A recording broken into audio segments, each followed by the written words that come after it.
नमस्कार दोस्तों, श्री राम क्लासेस के इस ऑनलाइन प्लेटफॉर्म पर आप सबका स्वागत है। दोस्तों, हमने स्टार्ट किया है ह्यूमन फिजियोलॉजी यानी ऑर्गन सिस्टम स्टार्ट किया है। मानव आकार की में ऑर्गन सिस्टम, बहुत सारे ऑर्गन सिस्टम होते हैं जिसमें हमने सबसे पहले लिया है ब्लड सर्कुलेटरी सिस्टम, रक्त परिसंचरण तंत्र। जनरल कंपटीशन में बड़ा इंपॉर्टेंट टॉपिक है। लास्ट लेक्चर में हमने रक्त परिसंचरण तंत्र में क्या पढ़ा था उससे रिलेटेड छोटा सा रिवीजन लेते हैं और एक दो अच्छी बातें भी उससे और देखते हैं। ठीक है, अपना टॉपिक था रक्त परिसंचरण तंत्र। सबसे पहले अपने ने ये लिखा था रक्त परिसंचरण तंत्र, जिसे ब्लड सर्कुलेटरी सिस्टम अपने ने कहा था। यहां से मैंने आपको तीन बातें बताई थी। क्या बातें बताई थी? पहला, रक्त परिसंचरण तंत्र के बारे में अपने को किसने बताया था? तो उसका आंसर था विलियम हार्वे ने। किसने बताया था? विलियम हार्वे ने बताया था। अच्छा, रक्त परिसंचरण तंत्र का अध्ययन क्या कहलाता है? तो उसका आंसर था एंजियोलॉजी। एंजियोलॉजी है ना, एंजियोलॉजी ये पढ़ा था आपने ने। उसके बाद में रक्त परिसंचरण तंत्र या रक्त परिसंचरण में लगने वाला समय कितना है? तो उसका आंसर था लगभग 23 सेकेंड। तो इतनी सी बात से अपने ने 3 पॉइंट देखे थे। विलियम हार्वे है और रक्त परिसंचरण तंत्र की इन्होंने अपने को सबसे पहले बताया। एंजियोलॉजी रक्त परिसंचरण तंत्र का अध्ययन कहलाता है और इसमें लगने वाला समय है लगभग 23 सेकेंड। ठीक है, फिर अपने ने रक्त परिसंचरण तंत्र में 3 भागों में इसको बांट दिया था, जिसमें अपने ने कहा आपने इसमें रक्त पढ़ेंगे, है ना, रक्त के बारे में पढ़ेंगे, इसमें धमनियां शिराएं पढ़ेंगे, इसमें हृदय पढ़ेंगे, रक्तदाब पढ़ेंगे, है ना, हृदय हो गया और रक्तदाब हो गया। ऐसे इतनी बातें इसमें अपने पढ़ेंगे, रक्तदाब या रक्तचाप पढ़ेंगे। तो सबसे पहले अपने ने क्या स्टार्ट किया था? सबसे पहले अपने ने स्टार्ट किया था रक्त, ब्लड। ब्लड क्या है देखते हैं। तो देखो इसमें क्या क्या बातें देखी थी अपने ने देखी थी रक्त है, उसका अध्ययन क्या कहलाता है? तो उसका आंसर था हिमेटोलॉजी। इसका अध्ययन होता है हिमेटोलॉजी, इसका अध्ययन कहलाता है हिमेटोलॉजी। ठीक है, अच्छा, फिर बात आती है रक्त की परिभाषा क्या है? यह एक तरल संयोजी उत्तक है, एक फ्लूइड कनेक्टिव टिश्यू है। रक्त भी एक अंग है, अपने को पता है ना दोस्तों, रक्त भी क्या है? अंग है। कैसा अंग है? एक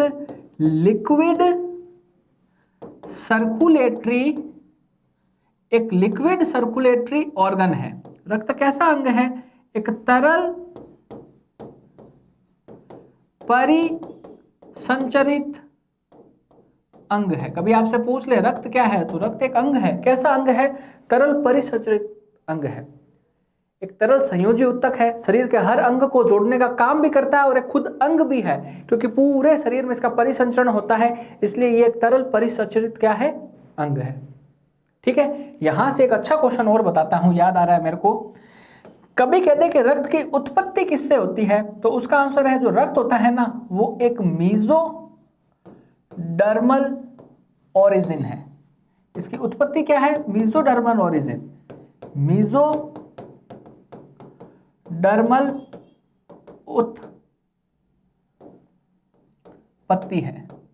उत्पत्ति है, मीजोडर्मल ओरिजिन है। अब ये मीजोडर्मल ओरिजिन क्या है, मीजोडर्मल उत्पत्ति क्या है दोस्तों, देखते हैं, है ना, क्या चीज है देखते हैं। देखो इसको देखने की कोशिश करते हैं ये क्या चीज है। देखो दोस्तों, अपने शरीर में 3 लेयर्स हैं। मान लो कितनी लेयर है? 3 लेयर। आगे भी इसको अच्छे से पढ़ेंगे। 3 लेयर से, 3 परतों से निर्माण होता है। एक होता है एंडोडर्म, एक क्या होता है? एंडोडर्म। ठीक है, एक जो परत होती है वो होती है मीजोडर्म, और एक जो परत होती है वो होती है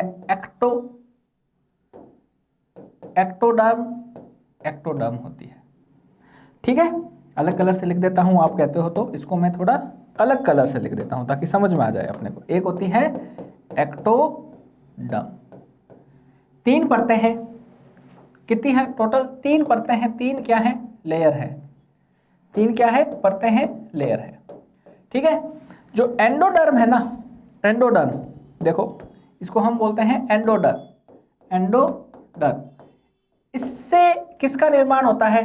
इससे अपना लीवर हो गया, है ना, अपनी किडनी हो गई आदि का क्या होता है, इससे निर्माण होता है। लीवर हो गए, किडनी हो गई, इससे है ना, इससे मीजोडर्म से आपका ब्लड हो गया, आपके कार्डियक मसल्स हो गए, है ना, हृदय पेशियां जिनको हम बोलते हैं कार्डियक मसल्स, कार्डियक मसल्स जिन्हें हम हृदय पेशियां कहते हैं, हृदय पेशियां कार्डियक मसल्स हो गई, उसका निर्माण मीजोडर्म से होता है।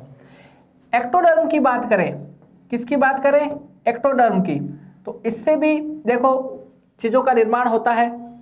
एंडोडर्म से किसका होता है, लीवर का, किडनी का आदि का, ब्लड का होता है कार्डियक मसल से, हृदय पेशियों से।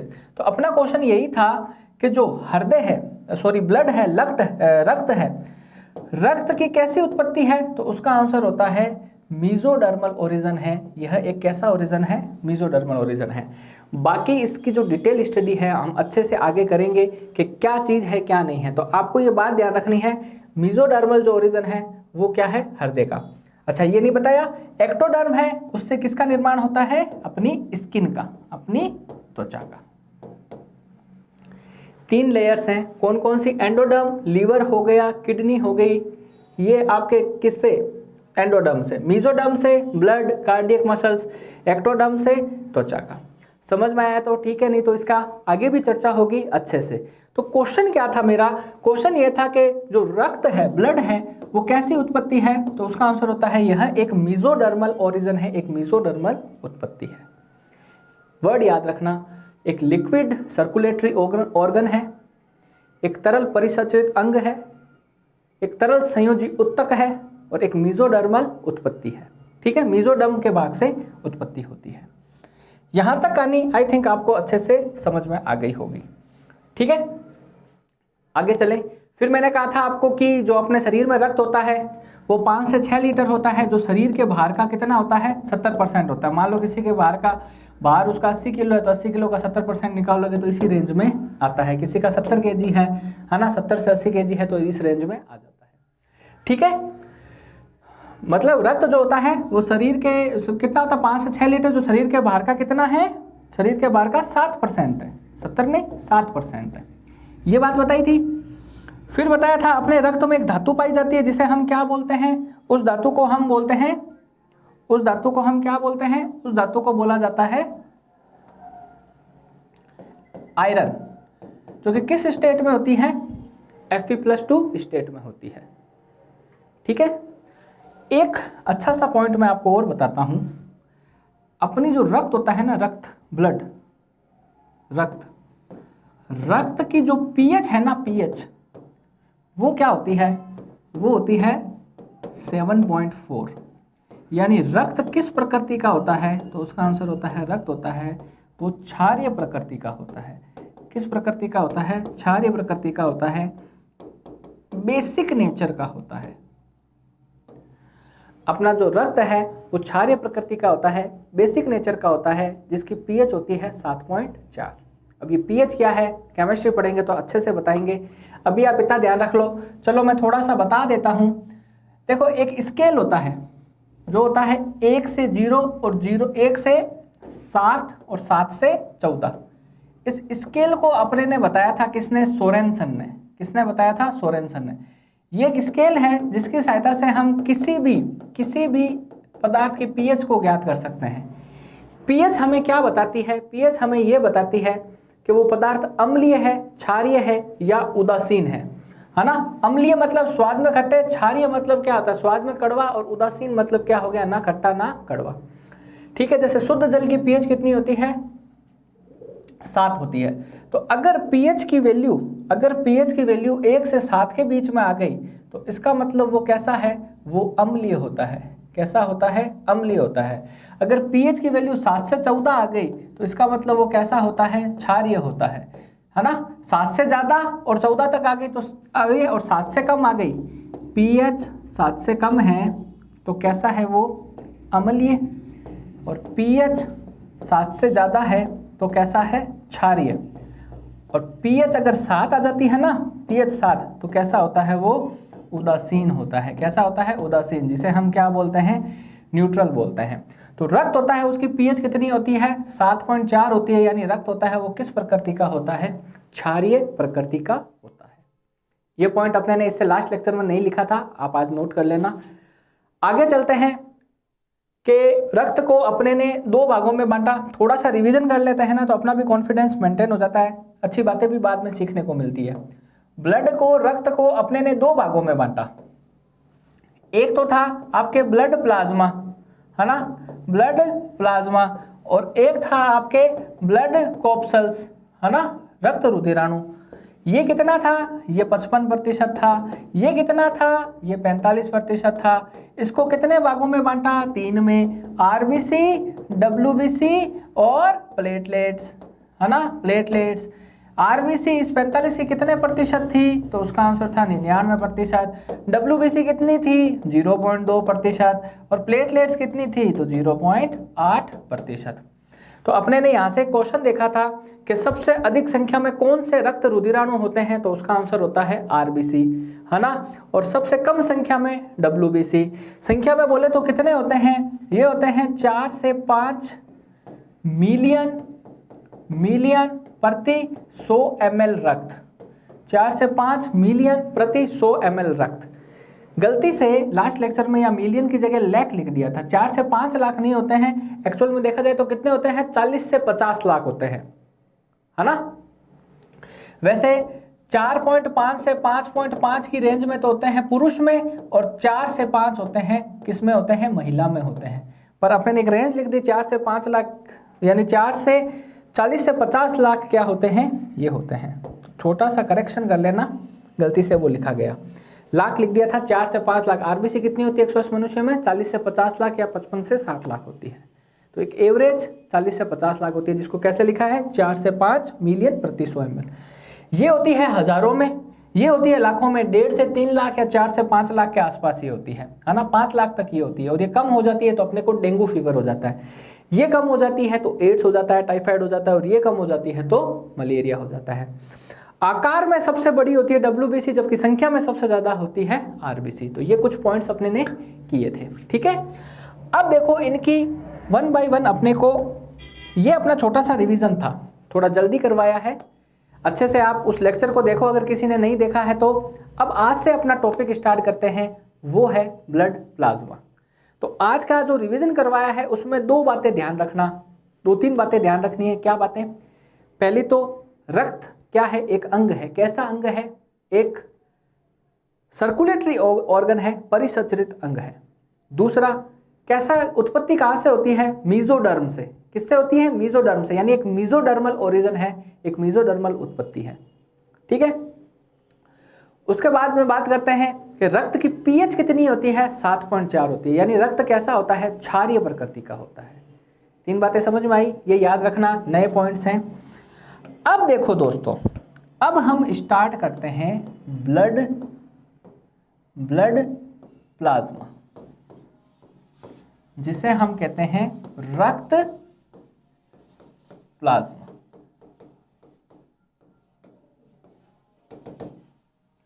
ब्लड प्लाज्मा, रक्त प्लाज्मा कहते हैं। अब इनकी डिटेल स्टडी करनी है अपने को। रक्त के जो 2 भागों में बांटा था, यहां तक तो अपने ने बेसिक देखा है रक्त का, अब इनकी हम डिटेल स्टडी करते हैं। सबसे पहले है रक्त प्लाज्मा। रक्त में कितने प्रतिशत होता है, तो अपने को पता है ये होता है रक्त में 55%। अच्छा, इसका रंग कैसा होता है, तो उसका आंसर होता है, इसका रंग होता है हल्का पीला। कैसा होता है, हल्का पीला, जिसे हम बोलते हैं लाइट येलो, हल्का पीला, लाइट येलो, ठीक है। रंग होता है हल्का पीला, जिसे हम कहते हैं लाइट येलो, ठीक है। अब ये हल्का पीला रंग किसके कारण होता है, तो उसका आंसर होता है, ये होता है बिलीरुबिन के कारण। किसके कारण, बिलीरुबिन के कारण, बिलीरुबिन के कारण इसका रंग कैसा होता है, हल्का पीला होता है। अब ये बिलीरुबिन होती क्या है दोस्तों, देखो समझ लेते हैं। बिलीरुबिन क्या है, अपने शरीर में एक अंग होता है जिसका नाम होता है लीवर, जिसका नाम होता है लीवर, यकृत। इस यकृत से एक रस निकलता है, एक जूस निकलता है। उस जूस को हम बोलते हैं पित्त रस। क्या बोलते हैं? पित्त रस बोलते हैं, बाइल जूस बोलते हैं। ये जो पित्त रस होता है ना, ये हल्के हरे पीले रंग का क्या है? होता है, पीले रंग का होता है। अच्छा, इसमें, इस बाइल जूस में जो हरा रंग है वो किस वर्णक के कारण होता है?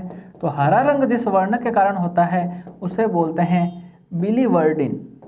क्या बोलते हैं? बिलीवर्डिन कहते हैं। और ये जो पित्त रस है इसमें पीला रंग है, पीला रंग है, वो किस वर्णक के कारण होता है? तो उसका आंसर होता है बिलीरुबिन के कारण, है ना। तो पीलापन जिस वर्णक के कारण होता है वो क्या होती है? बिलीरुबिन। बात समझ में आई दोस्तों? तो इसी बिलीरुबिन के कारण जो अपना रक्त का रंग है वो कैसा हो जाएगा? कैसा हो जाएगा? हल्का पीला। बाकी अपने लीवर पढ़ेंगे तो और अच्छे से पढ़ेंगे, है ना। जॉन्डिस पीलिया में इसी बिलीरुबिन को मात्रा बढ़ जाती है जिसके कारण नाखून, अपनी त्वचा क्या हो जाते हैं? पीले हो जाते हैं। यहां तक कहानी समझ में आई? तो देखो, रक्त प्लाज्मा है वो कितना है? 55% है। हल्का पीला रंग होता है इसका, किसके कारण? एक वर्णक के कारण। उस वर्णक का नाम क्या होता है? इस वर्णक के कारण, वर्णक को इंग्लिश में बोलते हैं पिगमेंट। तो इस पिगमेंट इस वर्णक के कारण होता है और उस वर्णक, उस पिगमेंट का नाम है बिलीरुबिन। क्या नाम है? बिलीरुबिन उसका नाम है। आगे चलते हैं हम, तो कुछ और पॉइंट्स देखते हैं। ये जो ब्लड प्लाज्मा है, ब्लड प्लाज्मा, इसका कार्य क्या है? इसका फंक्शन क्या है? देखो, सिंपल सा फंक्शन बताता हूं। पचा हुआ भोजन, जिसे हम डाइजेस्टेड फूड बोलते हैं,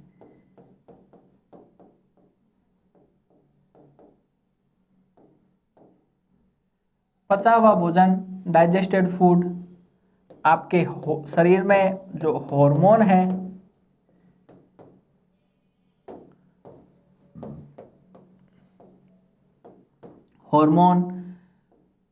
ठीक है ना। कुछ उत्सर्जी पदार्थ भी होते हैं, उत्सर्जी पदार्थ, जिन्हें हम एक्सक्रेटरी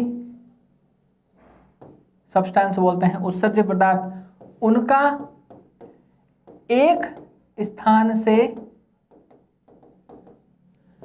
दूसरे स्थान तक, एक स्थान से दूसरे स्थान तक संवहन, जिसे हम बोलते हैं ट्रांसपोर्टेशन। उसका एक स्थान से दूसरे स्थान तक संवहन, ट्रांसपोर्टेशन करने का कार्य कौन करता है? तो उसका आंसर क्या होता है? यही प्लाज्मा करता है। अपने शरीर में डाइजेस्टेड फूड है, पचा हुआ भोजन हो गया, उस पचे हुए भोजन से आवश्यक जो पोषक तत्व हैं वो रक्त में घुल जाते हैं, फिर अपने शरीर के हर अंग तक पहुंचते हैं। कुछ उत्सर्जी पदार्थ होते हैं जैसे यूरिया, यूरिक अम्ल, ठीक है, और हॉर्मोन्स हो गए, उनका शरीर से एक भाग तक दूसरे भाग तक संवहन, ट्रांसपोर्टेशन का काम कौन करता है? यही ब्लड प्लाज्मा करता है। यहाँ तक बात समझ में आई ब्लड प्लाज्मा की? आई थिंक आपने साथ साथ में नोट कर लिया होगा। आगे चलते हैं तो देखते हैं कि ये जो रक्त प्लाज्मा है, ये जो ब्लड प्लाज्मा है, जिसे हम रक्त प्लाज्मा कहते हैं, इसमें क्या क्या होते हैं? ये जो ब्लड प्लाज्मा है, रक्त प्लाज्मा है, इसमें देखो वाटर होता है, वाटर बोले तो पानी, ठीक है। ये जो रक्त प्लाज्मा है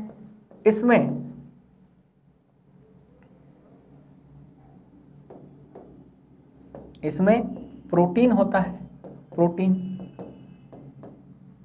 ठीक है। ये जो ब्लड प्लाज्मा है, रक्त प्लाज्मा है, इसमें आपके मिनरल हो गए, मिनरल हो गया, सॉल्ट हो गया, प्लस ग्लूकोज हो गया, ये पाए जाते हैं। ठीक है, फिर क्वेश्चन आता है कि जो ब्लड प्लाज्मा है उसमें जो पानी है वो कितने प्रतिशत होता है, तो उसका आंसर होता है 90%।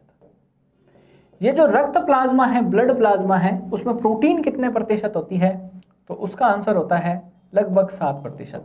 और जो बचा हुआ 3% है, 3% है, वो क्या होता है, खनिज, लवण और ग्लूकोज। बात समझ में आई दोस्तों? क्या बताया आपको कि रक्त प्लाज्मा है जो किन किन चीज़ों से मिलकर बना है, उसमें 90% तो क्या है, पानी है, वाटर है। प्रोटीन है वो कितने प्रतिशत है, 7%। मिनरल, सॉल्ट, ग्लूकोज है वो कितने प्रतिशत है, 3% है। तो लगभग ये कितने हो गए, 100% हो गए, है ना। इस प्रकार से ब्लड प्लाज्मा बंटा हुआ है। अब देखो कुछ क्वेश्चन आते हैं, रक्त प्लाज्मा में प्रोटीन पूछते हैं। कुछ एक प्रोटीन्स बताता हूं जो रक्त प्लाज्मा में पाई जाती है। ये आपने अच्छे से नोट कर लिया होगा। आगे चले, अगर कोई नोट नहीं कर पाया है तो वीडियो को पॉज करके आराम से नोट कर लें। अब रक्त प्लाज्मा में जो प्रोटीन है, प्रोटीन, तो रक्त प्लाज्मा में कौन कौन से प्रोटीन होते हैं वो हम देखते हैं। देखो, रक्त प्लाज्मा की बात करें तो इसमें मुख्यतः बहुत सारे प्रोटीन है। अपने कुछ इंपॉर्टेंट प्रोटीन की बात करते हैं। एक होता है, उसका नाम है फिब्रिनोजन। प्रोटीन का नाम क्या है, फिब्रिनोजन। ठीक है। एक प्रोटीन है उसका नाम है प्रोथ्रोम्बिन, प्रोथ्रोम्बिन। ठीक है ना, प्रोथ्रोम्बिन। ठीक है। एक प्रोटीन है उसका नाम है ग्लोब्यूलिन। क्या नाम है, ग्लोब्यूलिन,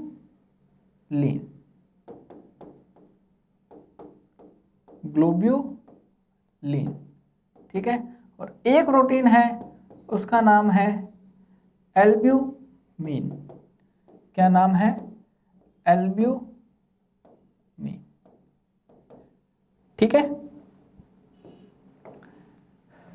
रक्त प्लाज्मा, ब्लड प्लाज्मा में पाई जाने वाली प्रोटीन फिब्रिनोजन, प्रोथ्रोम्बिन, ग्लोब्यूलिन और एल्ब्यूमिन।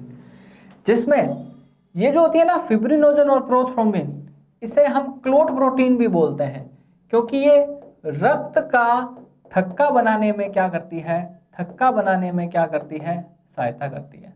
ये प्रोटीन रक्त का थक्का बनाने में क्या करती है, मदद करती है, सहायता करती है। कौन सी, फिब्रिनोजन और प्रोथ्रोम्बिन। कैसे करती है, जब हम ब्लड प्लेटलेट्स पढ़ेंगे, रक्त बिंबाणु पढ़ेंगे, तब उसमें देखेंगे। ठीक है। फिर आगे चलते हैं कि रक्त प्लाज्मा में पाई जाने वाली सर्वाधिक प्रोटीन कौन सी होती है, तो सर्वाधिक जो प्रोटीन होती है ना रक्त प्लाज्मा में, सर्वाधिक प्रोटीन वो कौन सी होती है, एल्ब्यूमिन होती है। ये रक्त प्लाज्मा में पाई जाने वाली क्या है, सर्वाधिक प्रोटीन है। ग्लोब्यूलिन और एल्ब्यूमिन है वो अपने प्रतिरक्षा तंत्र को भी मजबूत करती है, रक्त दाब को भी नियंत्रण में क्या करती है, सहायता प्रदान करती है। बहुत सारे फंक्शन इनके, ग्लोब्यूलिन और एल्ब्यूमिन के। तो मोटी मोटी बात ध्यान रखना, ये 4 प्रकार की प्रोटीन है जो पाई जाती है। कुछ और भी हैं पर विशेषकर ये 4 के नाम याद रखना। जिसमें फिब्रिनोजन और प्रोथ्रोम्बिन है वो रक्त प्लाज्मा में पाई जाती है और रक्त का थक्का बनाने में क्या करती है, मदद करती है। ग्लोब्यूलिन, एल्ब्यूमिन है, ये भी रक्त प्लाज्मा में पाई जाती है, लेकिन सर्वाधिक मात्रा में पाई जाने वाली प्रोटीन कौन सी है, एल्ब्यूमिन है। ठीक है। प्रतिरक्षा तंत्र को ये दोनों मजबूत करती है, रक्त दाब को भी नियंत्रण करने में सहायता करती है। यहां तक कहानी आपको अच्छे से समझ में आई होगी ब्लड प्लाज्मा से। इसको नोट कीजिए, फिर हम आगे चलते हैं।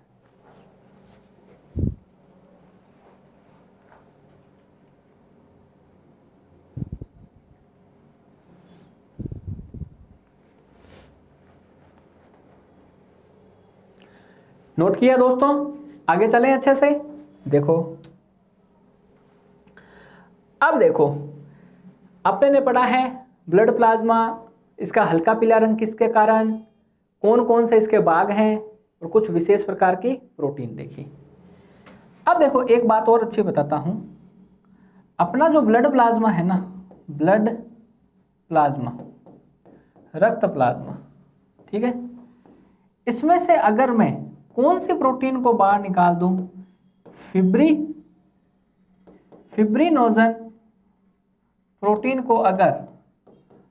को अगर मैं बाहर निकाल दूं ना, तो ब्लड प्लाज्मा का जो बचा हुआ भाग है ना, वो कहलाता है सेरम। क्या कहलाता है? सेरम, या इसको सीरम बोल दो, इसको हम बोलते हैं सेरम। और ये जो भाग है वो रक्त का थक्का बनाने में पार्टिसिपेट नहीं करता है, भाग नहीं लेता है। तो मोटी मोटी देखो क्वेश्चन ऐसे आएगा, रक्त प्लाज्मा में से कौन सी प्रोटीन को बाहर निकाल दिया जाए तो रक्त प्लाज्मा का बचा हुआ भाग सेरम कहलाएगा, तो उसका आंसर होता है फिब्रिनोजन। अगर मैं इस ब्लड प्लाज्मा से फिब्रिनोजन प्रोटीन बाहर निकाल दूं तो ब्लड प्लाज्मा का बचा हुआ भाग क्या कहलाता है? सेरम कहलाता है। क्या कहलाता है? सेरम कहलाता है। तो ये इतनी कुछ विशेष बातें थी जो रक्त प्लाज्मा से संबंधित थी। आई थिंक आपको अच्छे से समझ में आई होगी। आगे चले, तो ये अपने ने रक्त प्लाज्मा पढ़ा था। अब अपने पढ़ते हैं ब्लड कॉर्पसल्स, जिसमें सबसे पहले पढ़ते हैं आरबीसी। और आरबीसी बहुत इंपॉर्टेंट होती है, बहुत ज़्यादा इंपॉर्टेंट होती है। तो हेडिंग डालिए आरबीसी, जिसे हम बोलते हैं रेड ब्लड कॉर्पसल्स, है ना। Red blood corpuscles, red blood cell भी कह दो इनको, है ना। लाल रक्त कोशिकाएं, लाल रक्त रुधिराणु या लाल रक्त कणिकाएं बोल दो, लाल रक्त रुधिराणु बोल दो इनको, लाल रक्त कणिकाएं बोल दो, और लाल रक्त कोशिकाएं इनको कह दो। लाल रक्त रुधिराणु, लाल रक्त कणिकाएं, लाल रक्त कोशिकाएं इनको कह दो, किनको? रेड ब्लड सेल्स को। अच्छा, इनका वैज्ञानिक नाम क्या है? इससे पिछले वाले चैप्टर में मैंने जो लेक्चर था उसमें बताया था, इरिथ्रोसाइट। जो आरबीसी है उसका वैज्ञानिक नाम है, साइंटिफिक नेम है इरिथ्रोसाइट, है ना। फिर बात आती है संख्या कितनी होती है इसकी अपने शरीर में। संख्या की बात करें तो कितनी होती है? 4 से 5 मिलियन, ना कि लैख, है ना। छोटी सी गलती हो गई थी, लैख लिख दिया था आपने ने। 4 से 5 मिलियन प्रति 100 ml रक्त, प्रति 100 ml रक्त में 4 से 5 मिलियन, यानी कितने? 40 से 50 लाख। ये मैंने आपको एवरेज बता दिया है। अब कहीं पे 55 से 60 भी लिखा होता है, ऐसे कह देता है। महिलाओं में 45 से 50 लाख होती है, पुरुषों में 50 से 55 लाख होती है। तो एक एवरेज बता दिया, 40 से 50 लाख है वो आरबीसी अपने रक्त में पाई जाती है। संख्या में सबसे ज़्यादा होती है, संख्या में ये क्या है? सबसे ज़्यादा है, लेकिन आकार में सबसे छोटी है। सबसे ज़्यादा जो है आरबीसी वो शरीर में संख्या में सबसे ज़्यादा है आरबीसी डब्ल्यूबीसी प्लेटलेट्स की तुलना में, जबकि आकार की बात करें तो आकार में ये क्या है? सबसे क्या है? छोटी है। आकार में ये सबसे छोटी होती है आरबीसी। ठीक है, यहाँ तक बात समझ में आई। आगे चलें तो आरबीसी, लाल रक्त रुधिराणु, कणिकाएं, कोशिकाएं बोल दो इनको। वैज्ञानिक नाम है इनका इरिथ्रोसाइट। संख्या होती है 40 से 50 लाख, यानी 4 से 5 मिलियन प्रति 100 ml रक्त में। आगे चलते हैं, देखो दोस्तों आगे देखते हैं। तो क्वेश्चन है आरबीसी का निर्माण कहाँ पे होता है? थोड़ा सा ऊपर लिख देते हैं, आरबीसी का निर्माण कहाँ पे होता है? आरबीसी का फॉर्मेशन कहाँ पे होता है? फॉर्मेशन, निर्माण कहाँ पे होता है? तो उसका आंसर होता है आरबीसी का जो निर्माण है वो होता है अस्थि मज्जा में। अस्थि मज्जा में, जिसे हम कहते हैं बोन मेरो। बोन मेरो, है ना। बताया था बोन मेरो क्या होता है? हड्डियों में उपस्थित ऊतकों का एक समूह है, एक खोखला सा भाग है ऊतकों का समूह, जिसे हमने बोन मेरो कह दिया। ठीक है, फिर बात आती है आरबीसी की मृत्यु कहाँ पे होती है? डिस्ट्रक्शन कहाँ पे होता है? मृत्यु कहाँ पे होती है? डिस्ट्रक्शन कहाँ पे होता है? तो उसका आंसर होता है स्प्लीन में। स्प्लीन में, जिसे हम बोलते हैं प्लीहा में, है ना, जिसे हम तिल्ली भी कहते हैं। ठीक है, जिसे हम तिल्ली भी कहते हैं। इसी स्प्लीन को हम क्या बोलते हैं? ग्रेवयार्ड ऑफ ब्लड कहते हैं, यानी रक्त का कब्रगाह। इसे ही आप ग्रेवयार्ड ऑफ आरबीसी बोल दो, और इसे ही ब्लड या बैंक ऑफ ब्लड या ब्लड बैंक भी कह देते हैं। रक्त का कोष कौन सा है, ये है, या ब्लड बैंक ऑफ आरबीसी भी बोल दो, ब्लड बैंक ऑफ आरबीसी भी बोल दिया जाता है। इसे bank of RBC, blood bank of RBC भी कह देते हैं। ठीक है, आरबीसी का कब्रगाह या रक्त का कब्रगाह spleen, blood bank of RBC भी किसको बोल देते हैं, स्प्लीन को बोल देते हैं। ऐसा माना जाता है कि कुछ आरबीसी स्प्लीन में वापस रीजनरेट भी हो जाती है, ऐसा मतलब देखा जाता है। ठीक है, तो इतनी सी बात ध्यान रखना, स्प्लीन है उसमें आरबीसी की क्या होती है, जो प्लीहा है उसमें आरबीसी की मृत्यु होती है। और निर्माण कहाँ पे होता है, अस्थि मज्जा में होता है। कहाँ होता है, अस्थि मज्जा में होता है। ठीक है, आगे चले। एक देखो बहुत बढ़िया बात बताता हूं दोस्तों, एक नोट लिखना है। अपने को पता है आरबीसी का निर्माण अस्थि मज्जा में होता है, बोन मेरो में होता है ना। लेकिन भ्रूणीय अवस्था में, भ्रूणीय अवस्था जब बच्चा भ्रूण में होता है ना, भ्रूणीय अवस्था जिसे हम एम्ब्रियोनिक स्टेज बोलते हैं, एम्ब्रियोनिक स्टेज बोलते हैं। एम्ब्रियोनिक स्टेज भ्रूणीय अवस्था में आरबीसी का निर्माण, आरबीसी का निर्माण कहाँ होता है, लीवर में होता है, यकृत में होता है। निर्माण यकृत, लीवर में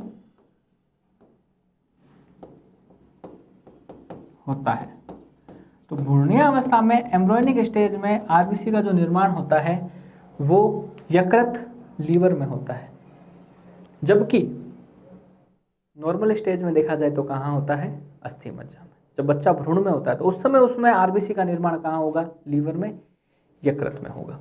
ये बहुत अच्छा पॉइंट है, इसको आप याद रखना, कभी कभार क्वेश्चन आ जाता है, क्योंकि अपने लिख देते हैं आरबीसी का निर्माण अस्थि मज्जा में, लेकिन ऐसे कहते हैं भ्रूणीय अवस्था में एम्ब्रियोनिक स्टेज में आरबीसी का निर्माण कहाँ होता है, तो उसका आंसर देना होता है यकृत में, लीवर में।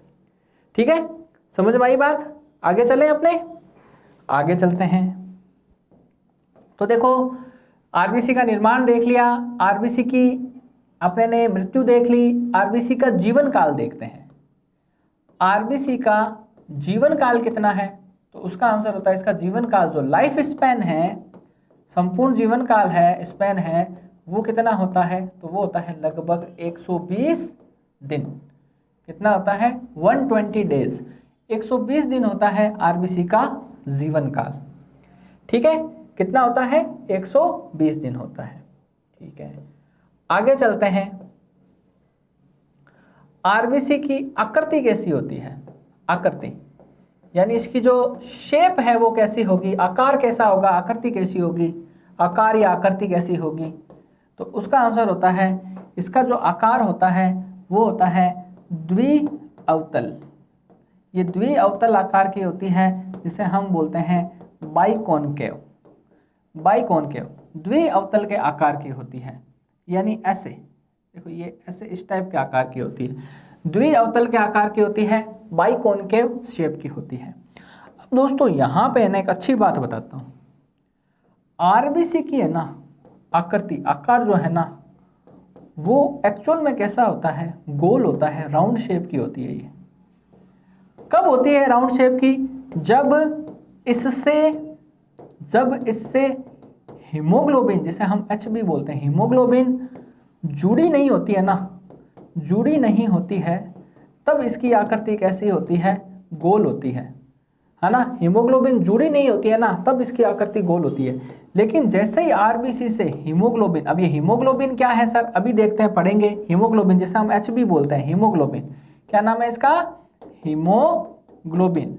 लेकिन जैसे ही आरबीसी से हीमोग्लोबिन जुड़ जाती है ना, तो इसकी आकृति कैसे हो जाती है, हीमोग्लोबिन आरबीसी से जुड़ जाती है ना, तो उसकी आकृति फिर कैसी हो जाती है, द्विअवतलीय हो जाती है, बाइकॉनकेव हो जाती है। द्विअवतलीय या द्विअवतल आकार की ये हो जाती है, बाइकॉनकेव हो जाती है। ये बात ध्यान रखना, आरबीसी गोल आकार की होती है कब, जब इससे हीमोग्लोबिन नहीं जुड़ी होती है, हीमोग्लोबिन जुड़ जाती है तो ये आ जाता है। तो डायरेक्ट एग्जाम में ऐसा क्वेश्चन देखने को मिल जाए आरबीसी की आकृति कैसी है, तो अपने को द्विअवतलीय ही बतानी है, लेकिन ऐसे कह जाए कि अगर आरबीसी हीमोग्लोबिन नहीं जुड़ी हो तो इसकी आकृति कैसी है, तो अपने को आंसर क्या देना होता है, गोल देना होता है। क्या आंसर देना होता है, गोल देना होता है। इस पॉइंट्स को उतारिए, फिर हम आगे चलते हैं।